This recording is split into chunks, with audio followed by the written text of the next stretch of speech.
प्यारे बच्चों, आज हम ट्राई करेंगे कुछ न्यूमेरिकल प्रॉब्लम्स फ्रॉम थर्मोडायनेमिक्स, क्योंकि अगर फिजिक्स को समझना है तो न्यूमेरिकल्स बहुत ज़रूरी हैं। तो आइए लेते हैं। A liter of hydrogen at 127 degree Celsius and 10⁻⁶ dyne per centimeter square pressure expands isothermally until its volume is double and then adiabatically until its volume is redouble. Find the final pressure.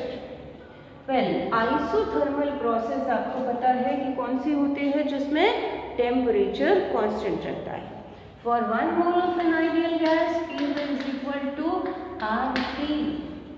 Isothermal process में T constant है। R is universal gas constant. So equation for isothermal process is Pv is equal to constant. हम लिख सकते हैं P1 V1 is equal to P2 V2, या फिर हम इसको ऐसे लिखें। यहाँ से P2 कितना आ जाएगा? P1 V1 over V2.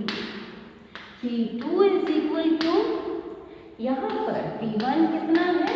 Pressure 10⁻⁶ dyne per centimeter square, और V1 कितना है? 1 litre. 1 litre means 1000 centimetre cube. V2 कितना है? डबल हो गया, 2000 सेंटीमीटर क्यूब। अब ये सारी चीजें इस इक्वेशन में रखें। P2 is equal to P1 is 10⁻⁶, V1 1000 divided by 2000, तो ये आपके पास आ गया 1/2 × 10⁻⁶। आप इसको ऐसे लिखें 10⁵ इंटू 10 इंटू 1/2, तो आपके पास आ गया P2 is equal to 5 into 10⁵ dyne per centimeter square. This is the answer of first expansion. And then adiabatically, उसके बाद क्या हो रहा है? Gas is expanding, hydrogen is expanding adiabatically. Equation for adiabatic process in P and V is Pv raised to power gamma is equal to constant. अब इस case में हम लिख सकते हैं P1 V1 raised to power gamma is equal to P2 V2 raised to power gamma, या इसको लिख लें P1 V1 raised to power gamma इस तरीके से, और P2 फाइंड आउट कर लें P1 into V1 over V2 इधर से raised to power gamma। यहाँ पर P1 कितना आएगा? जो हमारा पीछे P2 आया, P1 is equal to this, and V1 कितना होगा? 2000 सेंटीमीटर क्यूब, और V2 होगा, रिडबल हो गया तो 4000 सेंटीमीटर क्यूब। अच्छा चलिए, P2 is equal to P1 into P1 हम लिखेंगे 5 into 10⁵ into V1 कितना?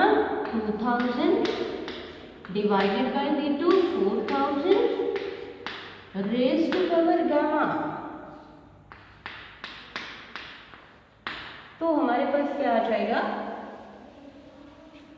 P2 is equal to 5 into 10⁵ into 1/2 raised to power gamma is equal to 1.4।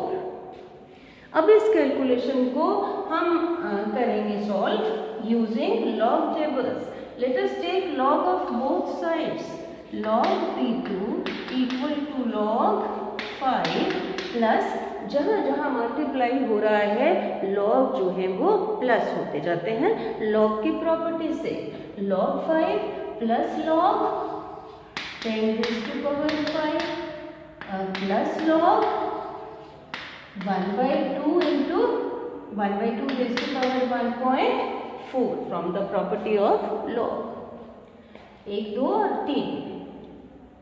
और अब देखिए आगे log P2 equal to log 5 plus 5 जो पावर है वो आगे आ जाती है 5 log 10 plus 1.4 log 1.4 को इधर लिख लें log 1 माइनस log 2.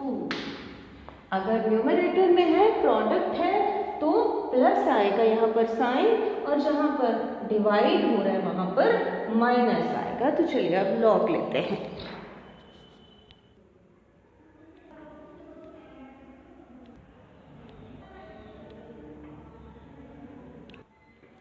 तो आपने देखा कि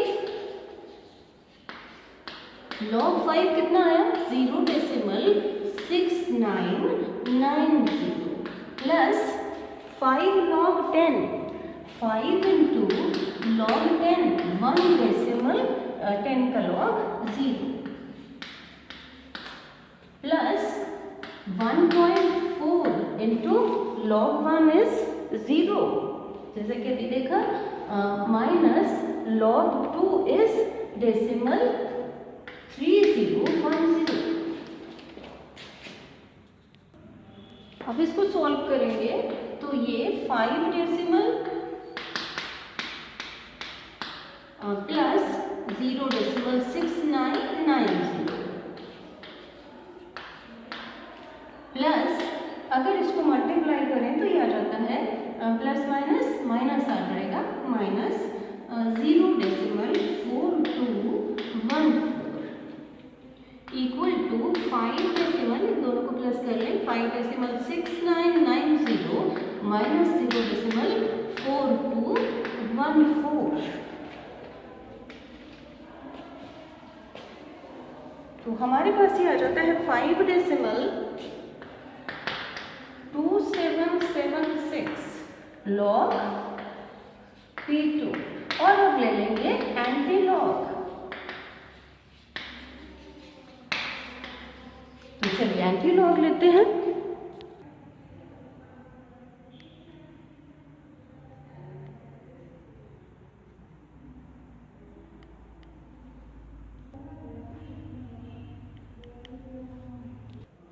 तो हमारे पास एंटी लॉग आ जाता है 1892 मीन डिफरेंस 3 1895.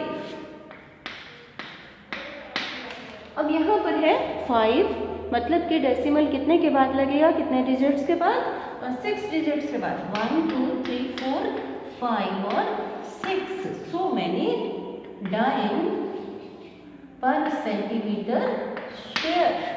तो इसको एडजस्ट कर लें 10 की पावर्स में कैसे लिखेंगे 1 2 3 4 5 यहाँ डेसिमल लगा के 1.895 into 4 5 10 raised to power 5 dyne centimetre पर सेंटीमीटर स्क्वायर.